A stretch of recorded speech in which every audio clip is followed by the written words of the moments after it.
चले प्यारे विद्यार्थियों, सर्किल पॉइंट यूट्यूब चैनल पर आप सबों का स्वागत है। मैं एम चक्रवर्ती जीके जेस की श्रृंखला में आप लोगों का स्वागत करता हूं। हम लोगों का टॉपिक है ज्योग्राफी से ऑब्जेक्टिव प्रश्न आप लोगों के लिए हैं, जो कि आपके परीक्षाओं के लिए काफ़ी महत्वपूर्ण साबित होने वाला है। चलिए पहला क्वेश्चन हम लोग देखते हैं। 1 से लेकर 7 नंबर तक कुछ परियोजना लिए हैं कि कौन सा परियोजना है, किस देश का वो संयुक्त परियोजना है और किस नदी पर बनाया गया। ठीक है, भारत और बांग्लादेश, भारत और भूटान, भारत और भूटान और भारत और नेपाल, भारत भूटान और भारत और नेपाल की सहायता से कौन परियोजना है, किस नदी पर परियोजना है, वो लिया गया है 7, 1 से लेकर 7 तक। पहला देखेंगे संकोश परियोजना। ठीक है, कहेगा संकोश परियोजना किस देश का है, तो भारत और भूटान की संयुक्त परियोजना है। संकोश परियोजना किस देश की संयुक्त परियोजना होगी, तो भारत और भूटान का। किस नदी पर, तो संकोश नदी पर। तो नदी तो आप याद रख ही लेंगे, क्योंकि संकोश परियोजना, संकोश नदी, तो नदी कोई इंपॉर्टेंट नहीं है क्योंकि वो तो उसी में नाम छुपा हुआ है। इंपॉर्टेंट क्या रहेगा, भारत और भूटान के बीच में कौन सी परियोजना है, संकोश परियोजना है। चूखा परियोजना, ये भी भारत और भूटान के बीच है। चूखा परियोजना किसके बीच है, भारत और भूटान के बीच में। किस नदी पर, तो बांगचू नदी पर। किस नदी पर, बांगचू नदी। ताला परियोजना, ये भी भारत और भूटान के बीच में है। ताला परियोजना भारत और भूटान के बीच में, बांगचू नदी पर। ये चूखा परियोजना और ताला परियोजना दोनों बांगचू नदी पर। तो संकोश परियोजना, चूखा परियोजना, ताला परियोजना, ये तीनों परियोजना भारत और भूटान के बीच में है। चौथा पंचेश्वर परियोजना, भारत और नेपाल के बीच में। पंचेश्वर परियोजना भारत और नेपाल के बीच में। महाकाली नदी, किस नदी पर, महाकाली।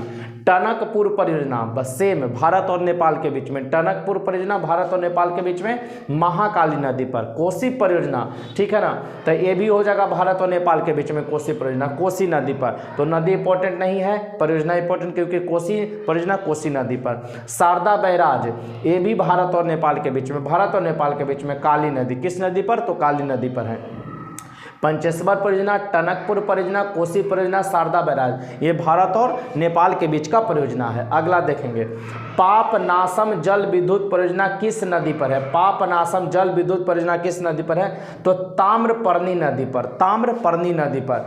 पापनासम जल विद्युत परियोजना किस नदी पर है, ताम्रपर्णी नदी पर, तमिलनाडु। किस राज्य में, तमिलनाडु में, याद रखेंगे। नागा अर्जुन सागर परियोजना किस नदी पर है। नागा अर्जुन सागर परियोजना कृष्णा नदी, किस नदी पर, कृष्णा नदी पर। अगला प्रश्न हम लोग बढ़ते हैं। नर्मदा नदी कितने राज्यों से होकर प्रवाहित होती है। नर्मदा नदी अमरकंटक से निकलती है, कितने राज्यों से होकर बहेगी, तो मध्य प्रदेश, छत्तीसगढ़, महाराष्ट्र और राजस्थान, 4 राज्यों से। नर्मदा नदी कितने राज्यों से होकर प्रवाहित होती है, 4 राज्यों से। कौन कौन है, मध्य प्रदेश है, छत्तीसगढ़, महाराष्ट्र और राजस्थान। सरदार सरोवर परियोजना से लाभान्वित होने वाले राज्य। सरदार सरोवर परियोजना आप जानते हैं कि नर्मदा नदी पर बनाया गया है। इससे कौन कौन राज्य लाभ लेंगे, तो गुजरात, मध्य प्रदेश, महाराष्ट्र और राजस्थान। गुजरात, मध्य प्रदेश, महाराष्ट्र और राजस्थान लाभ लेने वाले राज्य हैं। सरदार सरोवर परियोजना का योजना कौन बनाया था। सरदार सरोवर परियोजना का योजना कौन बनाया था, तो नाम में ही छुपा हुआ आंसर, सरदार वल्लभ भाई पटेल योजना बनाए थे। सरदार वल्लभ भाई पटेल 1946 में। लेकिन इसका उद्घाटन किए थे पंडित जवाहरलाल नेहरू, याद रखेंगे। सरदार सरोवर परियोजना का योजना बनाया था सरदार वल्लभ भाई पटेल 1946 में, लेकिन इसका उद्घाटन कौन किए थे, पंडित जवाहरलाल नेहरू। खोसला समिति किससे संबंधित है, तो सरदार सरोवर परियोजना से। खोसला समिति किससे संबंधित होगा, तो सरदार सरोवर परियोजना से संबंधित है। नर्मदा जल विवाद न्यायाधिकरण का गठन कब किया गया था। नर्मदा नदी जल विवाद न्यायाधिकरण का गठन कब किया गया था, 1969 में। 1969 में। अगला सवाल, बुमचू उत्सव, ध्यान रखेंगे, बुमचू उत्सव, लोसुंग उत्सव, द्रुपका टेसी उत्सव। बुमचू उत्सव, लोसुंग उत्सव, द्रुपका टेसी उत्सव किस राज्य का है, तो सिक्किम का। किस राज्य का है, सिक्किम का। तो बच्चों, आज के ज्योग्राफी के ऑब्जेक्टिव प्रश्न को हम लोग यहीं तक समाप्त करते हैं। मिलते हैं कल के क्लास में इसी ऑब्जेक्टिव फॉर्म के क्वेश्चन के साथ। तब तक आप इस वीडियो को देख लीजिए, याद कर लीजिए, अच्छा से नोट्स बना लीजिए, आपके परीक्षाओं के लिए महत्वपूर्ण साबित होगा। तो मिलते हैं कल के क्लास में, तब तक के लिए जय हिंद, जय भारत, बेस्ट ऑफ लक।